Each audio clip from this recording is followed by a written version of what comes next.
ओम श्री साईनाथ नाथाय नमः। सभी श्रोताओं को मेरा प्रणाम एवं हार्दिक अभिनंदन।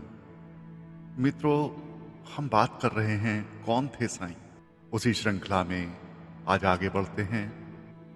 मित्रों, सीधा साधा जीवन जीने वाला, फटी पुरानी कफनी पहनने वाला और फकीरी का चोला धारण करने वाला यह किशोर कोई साधारण व्यक्ति नहीं था, बल्कि एक अवतार था जो बिना किसी परिचय पहचान दिए लोक का उद्धार करने के लिए प्रकट हुआ था।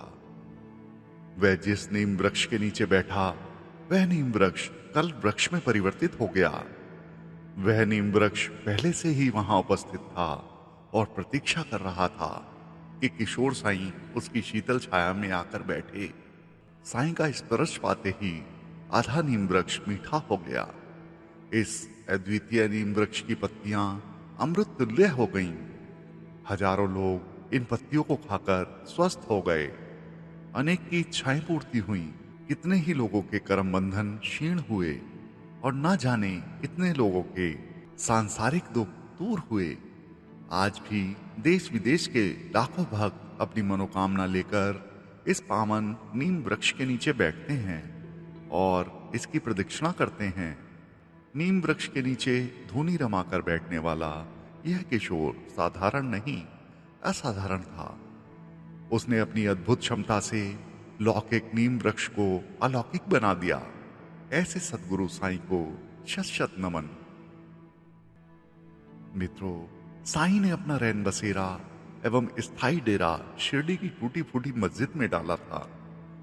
उस समय यह मस्जिद अत्यंत जीर्ण शीर्ण हालत में थी। जमीन पर फर्श नहीं था। कच्ची मिट्टी की जमीन पर जगह जगह गड्ढे थे। पुरानी दीवारें मिट्टी मिश्रित चूने गारे के सहारे खड़ी थी। जगह जगह पर मकड़ी के जाले लगे हुए थे। पक्षियों एवं कबूतरों ने इसमें अपना कोटर बना रखा था। सांप, बिच्छू एवं जमीन में रेंगने वाले कीड़े मकोड़े कभी भी रेंगते नजर आ जाते थे। बरसात के दिनों में छत टपकती थी और मस्जिद का फर्श एक छोटा सा दरिया बन जाता था। मस्जिद के बाहर कोई द्वार नहीं था। किसी भी समय इसमें कुत्ते बिल्ली का प्रवेश हो जाता था। क्या आम आदमी ऐसी जगह पर घड़ी भर के लिए भी ठहर सकता है? लेकिन हाँ, साईं जैसे अवतारी पुरुष ने इस खंडहर मस्जिद को अपने स्थायी आवास के लिए चुना और जीवन पर्यंत यहीं रहे। एक राजपुत्र को संन्यास लेने के बाद ऐसे स्थान पर रहने में हिचकिचाहट हो सकती है, परंतु साईं जैसे अलमस्त फकीर को ऐसे निर्जन विजन खंडहर में भी रातें बिताने में कहीं असहजता नहीं थी। मन में कोई डर भय नहीं था। अल्लाह जिसका मालिक हो, उसे फिर किसका डर। साईं ने अपना स्थायी तंबू मस्जिद में गाड़ दिया। मस्जिद में एक तरफ लोहे का छोटा सा स्टैंड था जिस पर मिट्टी का एक घड़ा रहता था। घड़े में शीतल जल होता था जिससे साईं अपनी प्यास बुझाते। मस्जिद की दूसरी तरफ मिट्टी की बनी चिलम का ढेर लगा रहता था जिसमें से कोई भी चिलम उठाकर वे अपने उपयोग में ले लेते थे।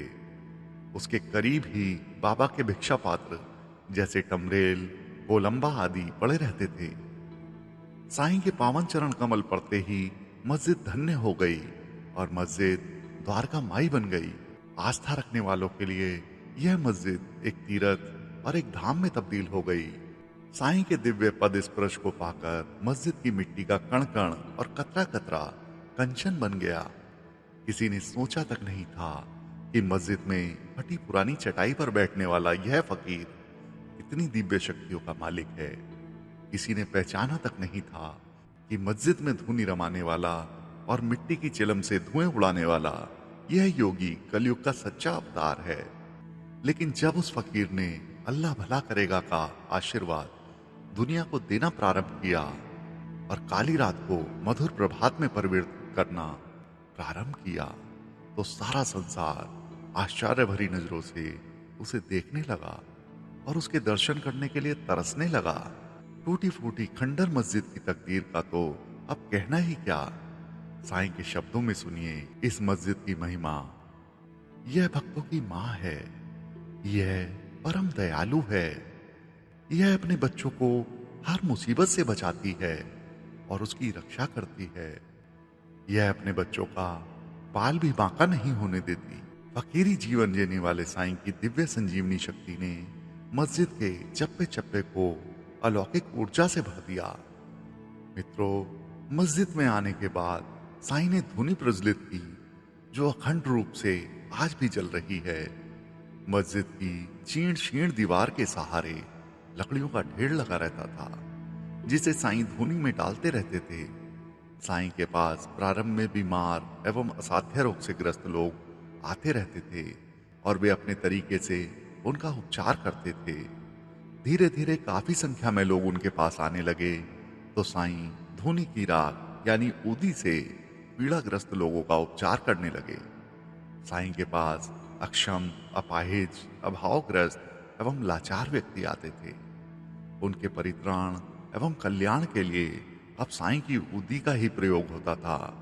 साईं ने दैहिक, दैविक एवं भौतिक तापों से ग्रस्त हजारों लोगों को हर रोज कष्ट एवं संकट से मुक्त किया। साईं ने इस दुनिया को अंजलियां भर भर कर खुशियां बांटी।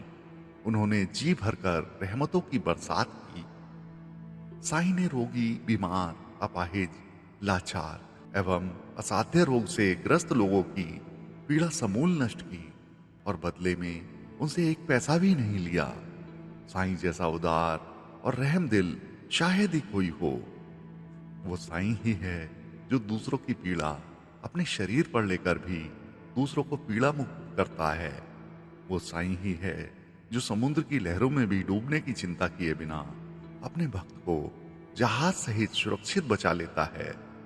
वो साईं ही है जो धुंधों करती जलती तेज अग्नि में हाथ डालकर किसी गरीब असहाय बच्चे के प्राणों की रक्षा करता है।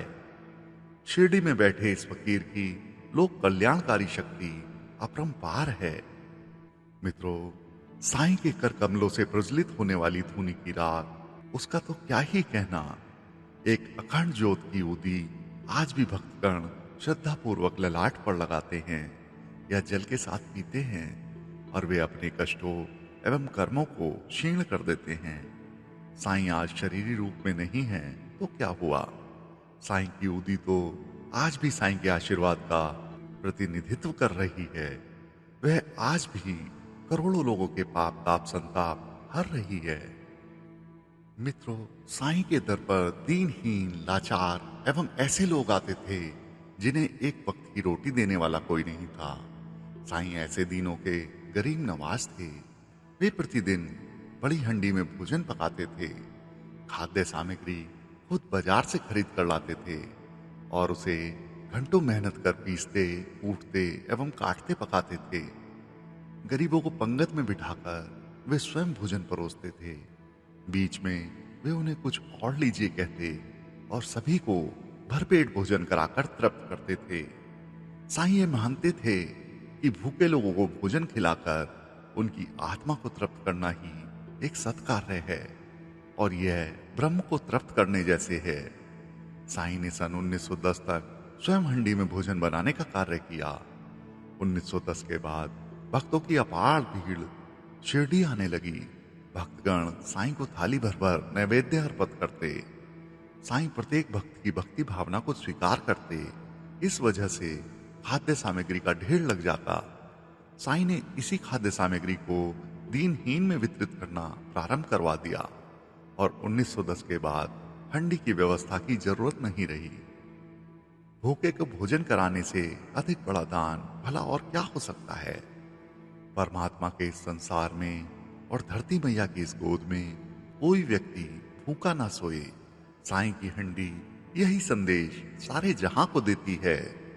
ऐसा संदेश सिर्फ वही दे सकता है जो स्वयं भी उस नीति पर अमल करता हो। साईं जो कहते थे वो करते थे।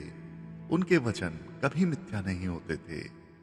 ऐसे सद्गुरु साईनाथ के चरणों में हमारा बार बार प्रणाम है। मित्रों, कौन थे साईं श्रृंखला में आज बस इतना ही। कल फिर हाजिर होंगे आगे की कथा लेकर।